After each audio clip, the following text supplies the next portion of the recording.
Within this video, I provide some suggestions looking ahead to midterm 2. So I know within this course, information has been shared with you in many ways.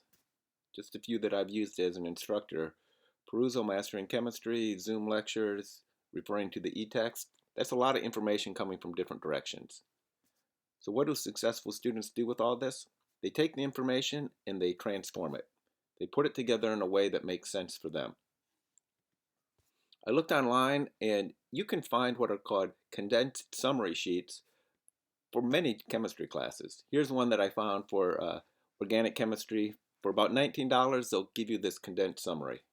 Now, I think a condensed summary is incredibly useful if you make it yourself.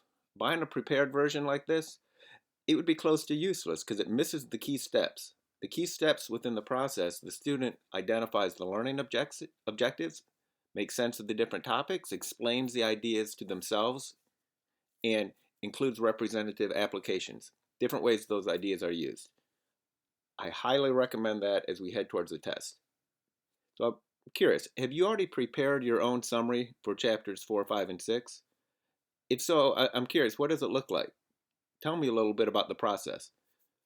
Are there some topics that you think were best or least useful when you're making a summary sheet like this? Now, ask a different way. If you're watching this video but have not transformed the instructional material in some way, tell me why not.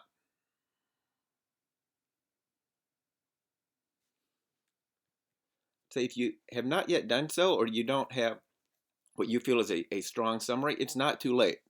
If I was headed into the test in the very last hours, that's how I'd spend my time. I'd spend my time trying to make sense of the ideas for myself instead of trying to seek new questions to answer in some way.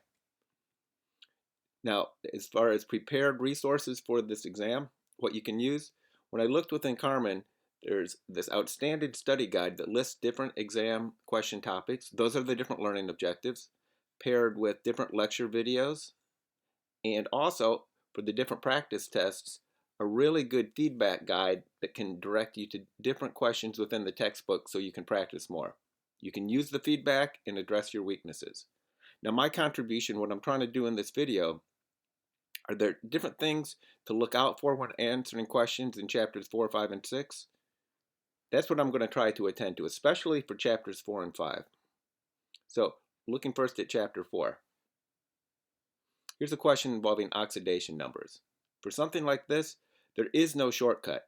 Don't look for a pattern that doesn't exist. The task at hand is assigning the oxidation numbers. The only shortcut I would have might be something like this. If I see a polyatomic ion like sulfate, both as a reactant and as a product, I don't have to assign within that because it's going to stay the same. It will stay the same within those polyatomic anion groupings. Something like this, assigning redox numbers, this absolutely same skill. There is no shortcut. We've got to assign the oxidation numbers for the various atoms and determine whether they change. We also need to be able to apply terms to identify the species that's being oxidized and the one that's being reduced. A question like this one. Key step within this. Let's start with an equation. Don't start grabbing the numbers. Key aspect within here, when I have potassium carbonate, I have to recognize that it gives me 2 moles of potassium for every 1 mole of the potassium carbonate. When I'm using this one then to answer the question, it's regarding solution information. Solution information of concentration and volume can get me to the number of moles. I'm interested in something that is a 0.750 molar solution for potassium ions. So that's the concentration that I'm interested in. I have the volume I've converted to liters. That's how many moles of potassium I need to have in the final solution. To solve it, I just set it up as a ratio. You could use dimensional analysis too to figure out how many grams of the potassium carbonate I would then use. This one, writing a balanced net ionic equation for the reaction that might occur. Again, there's no shortcut within this. It begins by asking, well, what type of reaction might occur? I'm putting together 2 aqueous solutions. I'm not recognizing those to be acids or bases. So within this one, I'm going to look to the solubility guidelines, and I'm going to see that I have a precipitate that will form. Key step within that, then, if I'm looking for the net ionic equation, is to recognize that when I write the entire reaction, I've got a solid that is not an aqueous strong electrolyte. It's an ionic compound, but it's a solid that's formed. It's not aqueous. I think you're going to be really skilled at canceling out the different terms, but recognize if you have a solid there, that's what's showing up within the resulting reaction. Take a second look at this one. I see different chemical formulas, and I see a particle level representation. This is applying the terms strong, weak, and non-electrolytes. Do you have a plan for doing that? Do you have a plan so that from a given chemical formula, you can identify it as a strong, weak, or non-electrolyte? That idea of having a plan, it should be applicable for all of these other versions of the question. To me, all of these are asking really the same thing. Can you identify something as a strong, weak, or non-electrolyte, and then interpret what's going on? The interpretations might be talking about a conductivity probe, or it might be back to a particle level representation like this. The sodium carbonate is the correct answer in this case. Are you able to describe why the other choices are not correct?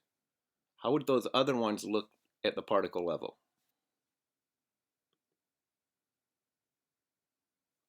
Take a second and read this one. What's popping into my head is I have to think about, well, what's going to be in the beaker? I'm also seeing descriptions of the solutions, so I'm thinking about how I can talk about the solution information and the number of moles. And I'm also thinking, could a reaction take place? If so, what type of reaction, and what would a balanced equation be? All of those are initial thoughts that I have. So I'm putting silver nitrate and calcium chloride solutions together. So could a reaction take place? I'm back to thinking about a precipitation reaction. And sure enough, I would see that silver chloride is a product that could form that would be a solid. So at this point, then, I balance the equation. I'm going to see, what do I initially have in the beaker? I've got 1 mole of the silver nitrate and 1 mole of the calcium chloride. A reaction takes place. I'm going to keep track of that with the BCA table. Crucially here, I've got to account for the coefficients in the balanced chemical equation. So afterwards, this is what I think my afterline looks like. Now it's not asking what is the afterline, it's asking about how many moles of ions remain in the solutions. So I think I have calcium chloride aqueous, calcium nitrate aqueous. When it says 0.5 moles of calcium chloride aqueous, this is what that contributes. Calcium nitrate, 0.5 moles, this is what that contributes. And when I say what that contributes, when these ionic compounds are listed as aqueous, they're a part in the beaker. This is the number of moles that are then being contributed from each one. You add that together, a total of 3 moles would be in solution.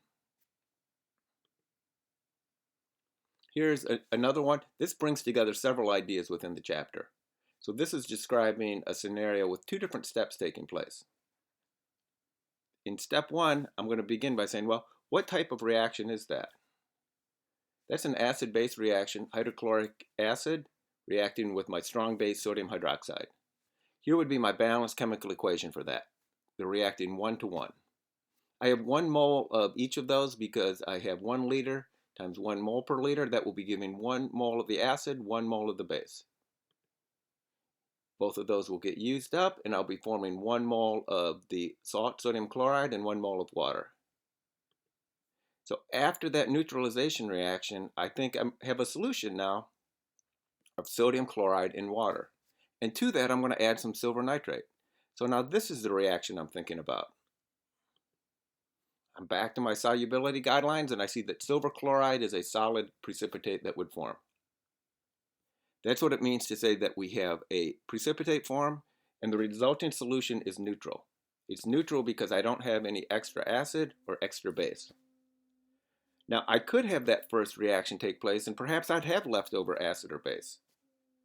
How is that relevant? Well, if I have leftover base, that would be giving me hydroxide in solution. That is something that could react and give a precipitate. If I have leftover H plus, meaning it's an acidic solution, that could be involved in a reaction involving the activity series. That's what I'm thinking about with these two-part reactions. And in a way, this question is bringing together all of the topics that we had as far as different types of solutions. Take a second look at this one. What advice do you think I'm going to offer here?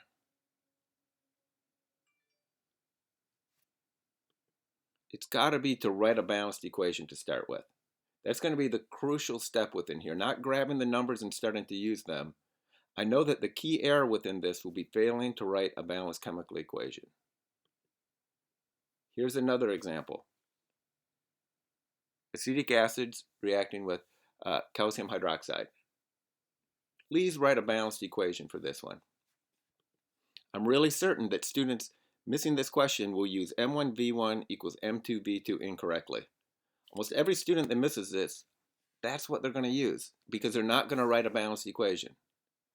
Does your strategy allow you to answer this question correctly? The molarity should be 0.813 molar acetic acid. Give it a try and see if your strategy works. Within chapter 5, take a second, read this question.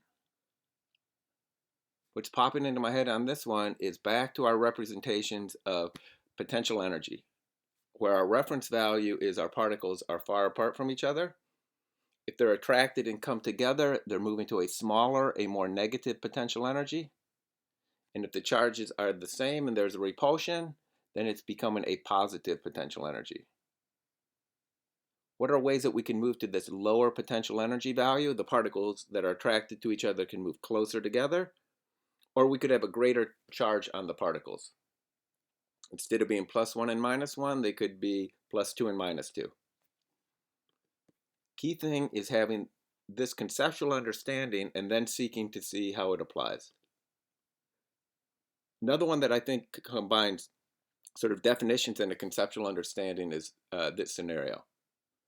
What's coming to mind when I'm trying to solve this one, how a change in internal energy could take place due to either heat or work. I know the greater student difficulty on this involves work. For a scenario like this, how will you determine the sign for the work? What's your approach? What are you looking for? It's described here as the work is positive and the change in internal energy is positive. Can you explain that?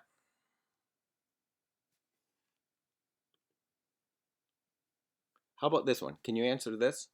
What is the standard enthalpy of formation reaction for potassium carbonate? My suggestion here would be don't read and evaluate the choices because sometimes they can just sound too compelling. You might get taken in.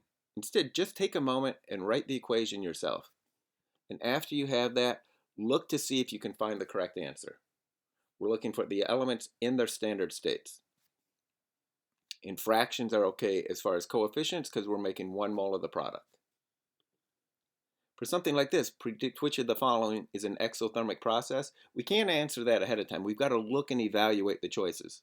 So as I'm looking and evaluating that, what's coming to mind is it always takes energy to break a bond. That's always an endothermic process. Forming the bond, that is always exothermic. That's what I'm using to answer this. And I'm also seeing examples of phase changes.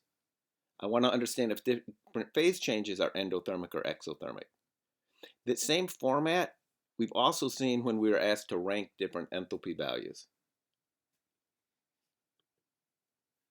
Here's another question on the same topic. Which of the following reactions is the most exothermic? It's giving bond enthalpy data. So I'd be looking for something leading to the formation of the bond. And a larger bond enthalpy value for the formation means that is a more exothermic process. I think you'll be able to recognize the format for this one. This is a Hess's law question. Students have greater success on this when they take the time to write out their work. For a Hess's law question, they never give you extra reactions to work with. So however many they provide, I would predict that you're going to have to use that many as well. I'd also predict that this fits well with an open response format. It doesn't have to be multiple choice. So I think a Hess's Law one, really confident you'll have that on your test. And it'll probably be one where you calculate and report the value. Take a second here. Is this one that you recognize? Do you have a plan for this? I think this is one that you really need to have overlearned. Have you overlearned how to do calculations involving a calorimeter where you're calculating and reporting the enthalpy change? And when I say overlearn within this, I think my plan to solve this is the same as the plan that you will use. I think we're going to be doing exactly the same thing. I've overlearned it, and it takes me about this question about 2 or 3 minutes. What I do within my process, I first of all look to see the change in temperature. It goes up by 11 degrees. So right away I see that temperature is going up. This is an exothermic process. Next thing I do is calculate the amount of heat that's involved. I'm making a solution and I use the total mass of that solution, which was the water and the solid that I dissolved in it. I know how the temperature changes, 4.18 joules per gram K, and it changed by 11 degrees, so this is the amount of heat that's involved. I converted it to kilojoules because I see that the choices are in kilojoules.